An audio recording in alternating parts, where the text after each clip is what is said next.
wanted to come back to this topic one more time and think about this as more along the lines of not so much talking about the issue, but more along the lines of giving a bit of a message to those who are, how do I say, a little bit skittish about the possibility of having to do time in the military. Now, I'm pretty sure somebody in the comment section is going to say what I'm about to say. Just go ahead and start this thing off with, is that we haven't actually had a draft since 1972. That's pretty much when Richard Nixon did away with it. It was pretty much over with. A lot of people love to say it was official in 1970. The problem was that you had a lot of people who were already on the list to be drafted to go fight in Vietnam, which some of those guys didn't actually get a chance to go because we had negotiated a ceasefire in 1972. But still, at the same time, many, of course, did in fact go. So we get to the 1980s. We have Beirut, Libya, Grenada. We have a few small things, eventually Panama. Then eventually we have the Gulf War. And then people forget about the 1990s where we had Somalia, Mogadishu, of course. I'm pretty sure if you guys have ever seen the movie Black Hawk Down, you may have at least an understanding of what conflict that is.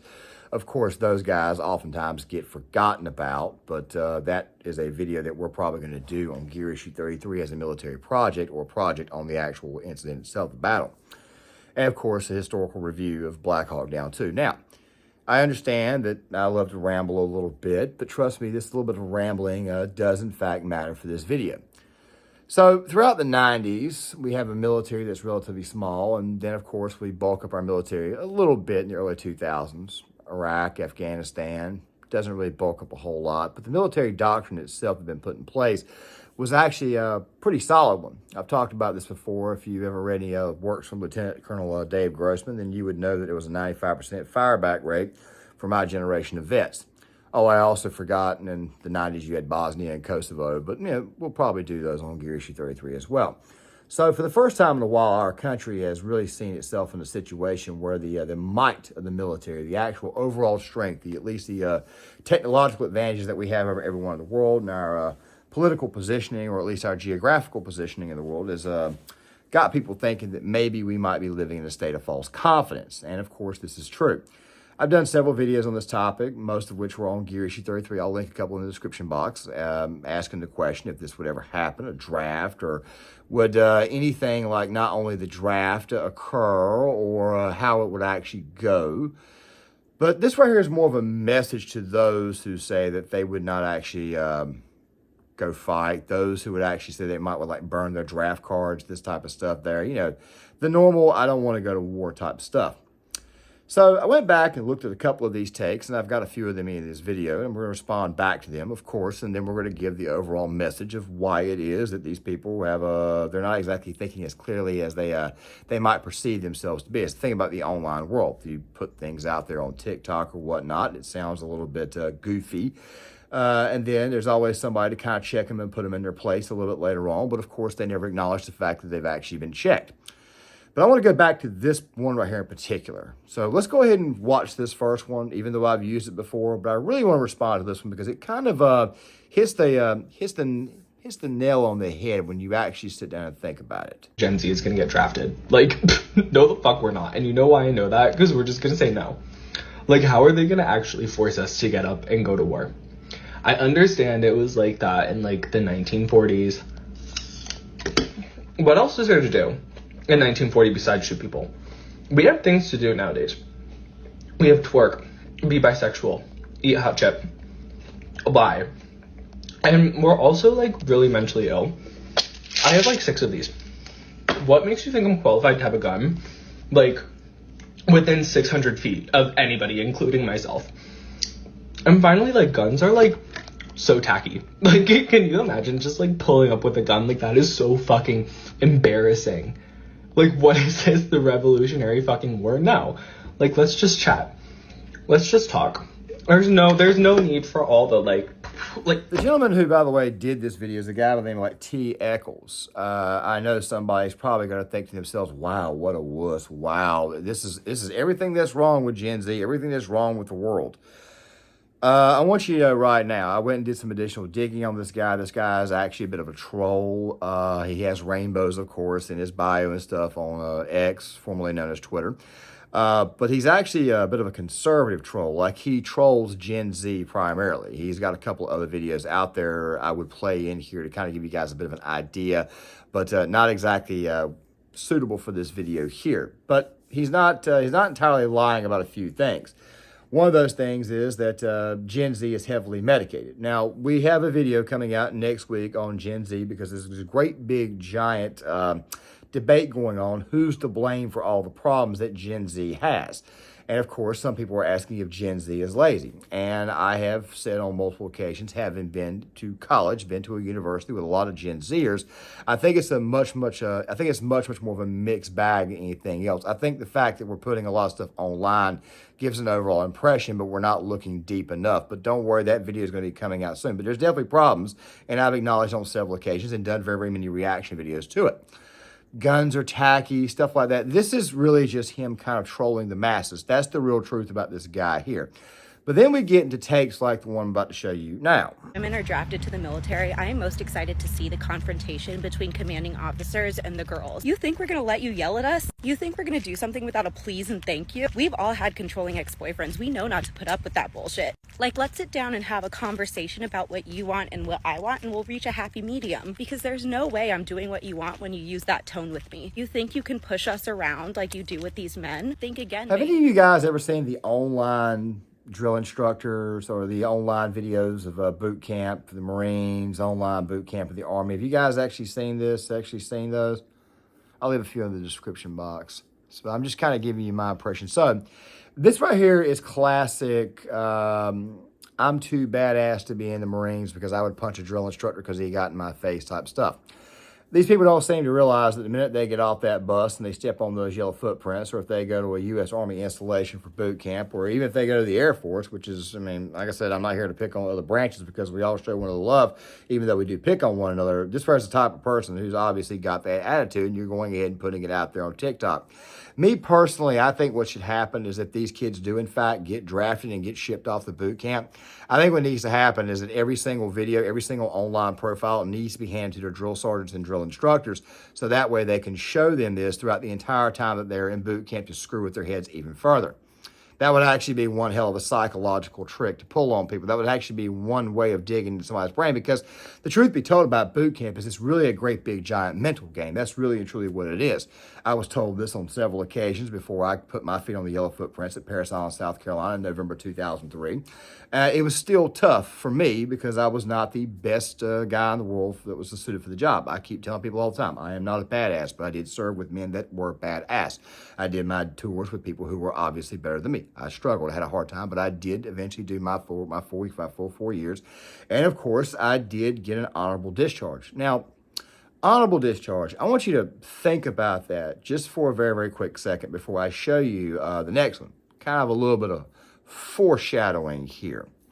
But this girl right here, more than likely, she would probably not get drafted because you're probably not going to grab the ladies first. And of course, we'll do a video on women in the military and why it is that women in combat roles or direct combat roles could in fact be a problem. I've said it before on several occasions. If you are going to be training for combat, you have to learn to lift things, pick people up, of course, while they're wearing gear. You have to learn to run with them, do pack strap carry, fireman's carry, all kinds of stuff like that. And I've said on several occasions, women in active combat serving along frontline men, infantry, are probably going to get more people killed. It's probably going to do a lot more to harm than it is going to be to help. You got to think about something really quick. If a guy gets smoke checked, let's say he gets shot, say, right here, it just manages to get right through the neck gaiter, just right through the throat protector. He's on the ground. You're going to need somebody to drag him off. Well, what if there's nobody near him to drag him off, and it's this 5'2", 5'3" girl who's probably about 120 pounds, 145, 150, with a pack and, with a flak jacket, rifle, and all her gear on? She's not going to be able to drag that guy off. So next thing you know, you're going to have to bring in another guy to drag this guy off, who may be 5'6", 5'7", and more than likely probably only weighs about 150 pounds at best. He's got to drag this person off. Next thing you know, somebody else gets popped probably right in the back of the head, right below the Kevlar. Or maybe there's a 12.7 round that's fired at them rather than a standardized 7.62, and then somehow it goes through the Kevlar. Next thing you know, that person's out of commission. He's dead. Then you got to bring somebody else to kill him. You see, it's a problem. But don't worry, we'll get deeper into that in other videos.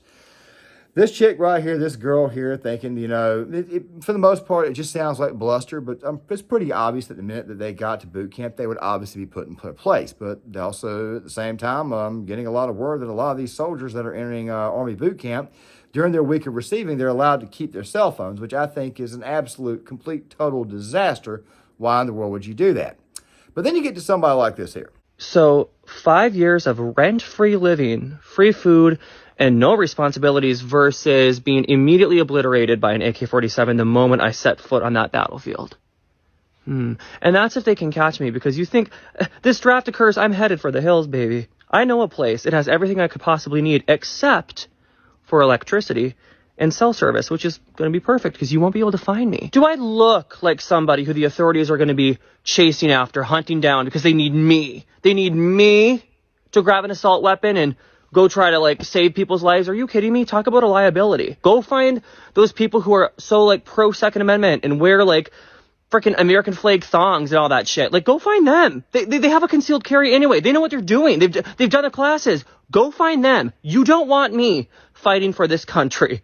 I promise you that. And Honey, you wouldn't last 2 seconds out there in the woods, all right? You just would not do it. You guys can't go a second without picking up your cell phones. Now that I got the one gay moment out of my system here on this channel, let me just go ahead and say this. You'd be the first person they draft. You'd be the first person they'd pick up if they wanted to actually do it. You, my man, would be the first person that they would pluck.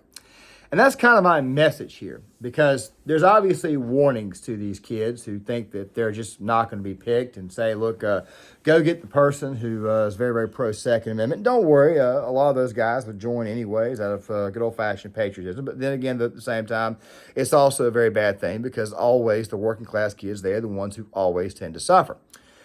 But then we get other problems. And I mean other problems. Now, I said this was going to be a message for the most part to Gen Zers, and it is. But as you guys always know, when it comes to me, it comes to my content, I always give you guys a bit of a message at the very end for you. And something that, quite frankly, is going to be coming down. This type of guy right here fits the perfect profile of somebody to draft. You see, when Obama was in office, he removed the provision, the don't ask, don't tell provision, which I thought was an absolute disaster and a mistake. Now, openly gay men can serve in the military, and openly gay women can serve in the military. I will do a video project on why that was a bad idea, but I'm more than likely to do it here because it's more societal than anything else. The thing is this right here, it makes you wonder if maybe this right here had not been planned to happen someday. Now, the thing about it is this here. These type of kids, obviously, they say that they would obviously go kicking and screaming, just stay the hell out of the military. But let me say this real quick. Let's say you get a draft card, and let's say you don't respond. Let's say it's been 2 or 3 weeks. Maybe you're a week or so late to the station you got to report to, because I think what they would do is that you would get a card, and then you have to report to a recruiting office within such amount of days. You're probably going to get a phone call telling you to report. After about a week, after about maybe 48 hours, you're probably going to get one more warning from your recruiter or whoever the hell is in charge of the state recruiting command. Like in the state I live in, the Capitol itself has got its own little recruiting command center. It's where our MEP station is. Well, after the second time, they're coming to your house. But they're not coming to your house by themselves. They're bringing MPs and more than likely regular police. You see, when you ignore your draft card or you ignore your call to join the military, next thing that happens is that they ultimately decide to go lock you up. And even if you try to evade, eventually they do find you. And next thing you know, you become a draft dodger. And then when you become a draft dodger, what happens after that is that you typically are given a choice. You can either pull time in prison, and I don't think you guys are going to survive that, or you can go in the military. And by the way, at this point in time, they're not going to give you a choice of what you want to do. They're not going to say, hey, look, man, do you want to be admin? Do you want to be cook? Do you want to be supply?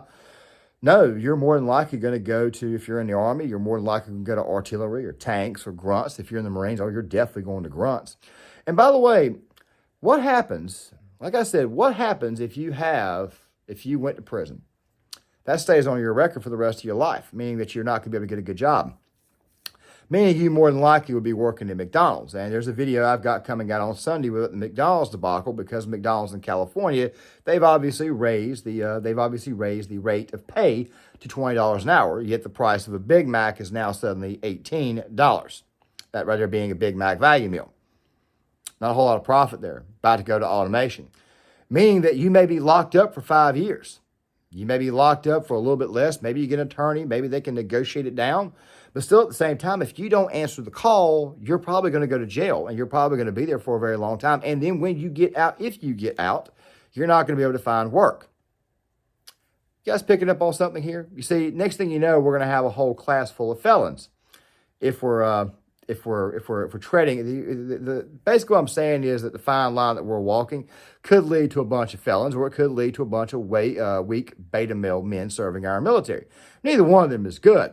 But still, at the same time, my message to Gen Z is you might want to think about it. You might want to think long and hard before you decide to say, no, I'm not going to serve. You may want to actually take a second and actually sit down and think about the possibility of what could go wrong or what could not go wrong. Now, I can already hear somebody in Gen Z saying, well, when I get to boot camp, what I'm going to do is I'm going to fake injuries. Okay. You fake injuries. Let's say that you go through a very, very bad period. Let's say you go through a very bad spell. Let's just say they boot you out. That ain't good either. Now, guys, I brought up honorable discharge earlier. Let me basically tell you what the bare bones criteria for a honorable discharge is in the military. You simply keep your nose clean. You go in, you do your time, 2 to 4 years, whatever your enlistment is, maybe 3 years. Maybe you might get one of those good old-fashioned 5-year contracts if you join the Marines and you choose to go into communications. You get one of those contracts and you go through it, you do boot camp. Even if you struggle, you go through the entire process. You don't get any NJPs, non-judicial punishment. Page 11s, you can probably get by with a 6105 or page 11 here and there. I had a couple of them myself, a couple of non-ranks. If you go to the brig, that right there is going to keep you from getting an honorable discharge. And something you have to understand is that even if you get out with a medical discharge, it then becomes general under honorable conditions. And that right there could also still affect you. You see, if you have an honorable discharge when you get out, more than likely you can still get a job. God knows I've worked a lot of them. However, if you get something like other than honorable discharges, which means you have to actually explain the situation and then your employer's got to do background check and all that type of stuff and find out why it was other than honorable, or worse yet, if you get a bad conduct discharge or a dishonorable discharge, you're screwed. Like, you're screwed for good. No VA benefits, no work, no nothing. Next thing you know, we're creating a society full of jobless felons.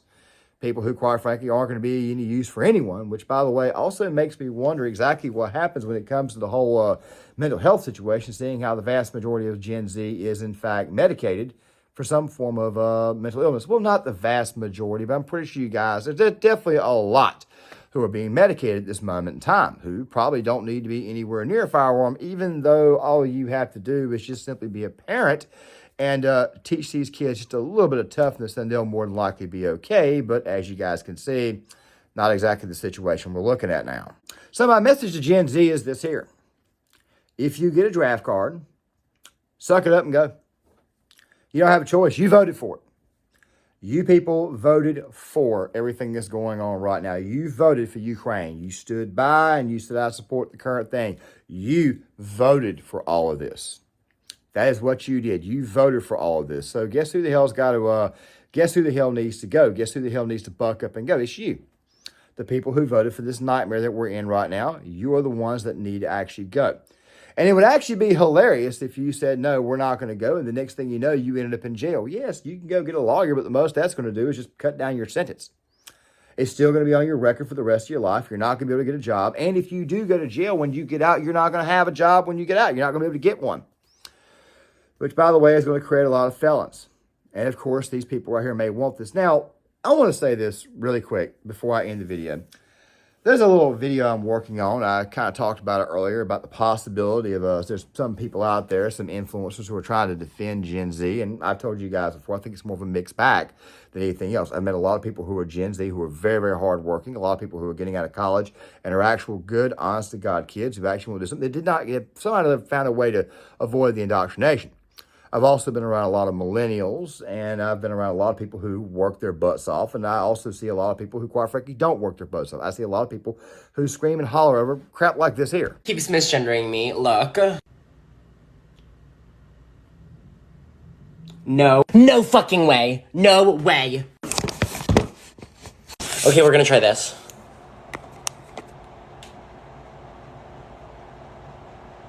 Hell no. Oh my god, oh my god, oh my god, oh my god, oh my god. Okay, let's try again.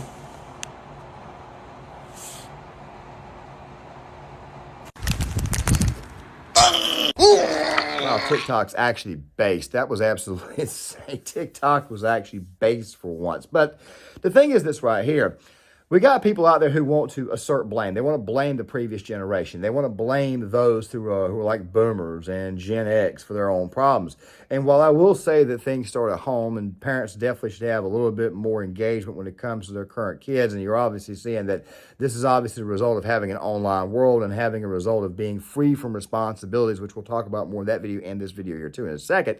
Obviously, this has created a problem. You see, now we're having victim culture and blame culture. You see, we're now blaming generations before us when you have the one tool in your hand that, quite frankly, could fix everything in the world. If you don't know something, just go to your phone, go to Google or Bing or whatever search engine you want to do, and just type in what you're looking for, and you'll get the information. If you want to go deep, if you're a little bit confused, you go ask somebody about it. You see, all this blaming of previous generations to me doesn't make any sense. You see, while there is some merit, it doesn't make any sense because at the end of the day, you are the one who is responsible for you. So to Gen Z, you might want to think about that really quick before you decide to just toss your draft card and say, well, I'm going to go live out in the woods.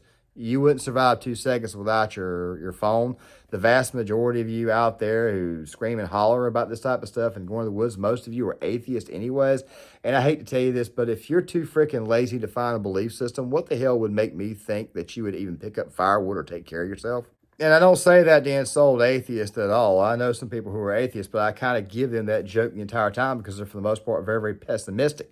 Also, something else, too, when you sit here and you say something like, go find the people who wear the American flag thongs and stuff like that, that right there just tells me exactly how little you care about the country itself, because the truth be told about this current stage of liberalism is that all this crap that they're demanding, all this free stuff that they want, there's a problem with this right here. It's not freedom that they're wanting, it's freedom from responsibility. We have a military right now is 70% obese.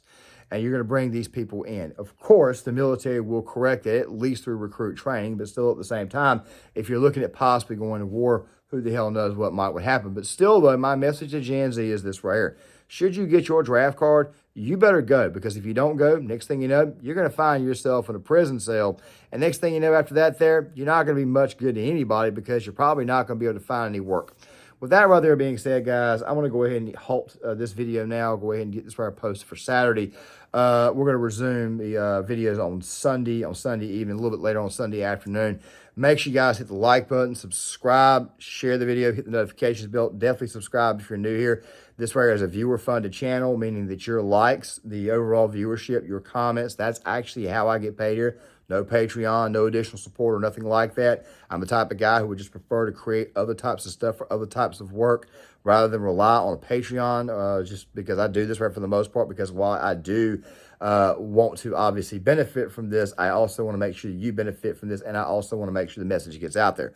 Please, guys, hit the like button, subscribe, share the video. Thank you guys for watching, and I'll see you guys later.